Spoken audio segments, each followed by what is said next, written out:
মাননীয় প্রধান উপদেষ্টা, আজকে মানুষ কিন্তু নানা কথা বলছে, নানা কথা ভাবছে যে দোসরদেরকে দুধ কলা দিয়ে পোষা হচ্ছে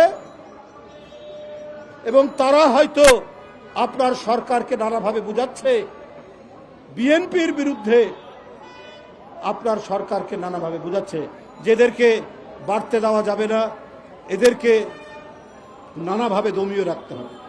আমার মনে হচ্ছে বিএনপির প্রতি আচরণের ক্ষেত্রে আপনার সরকারের ভূমিকা মনে হচ্ছে এইরকম।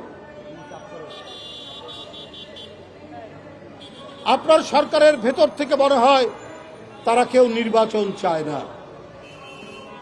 একটা মূলা ঝুলিয়ে রাখার চেষ্টা করছে।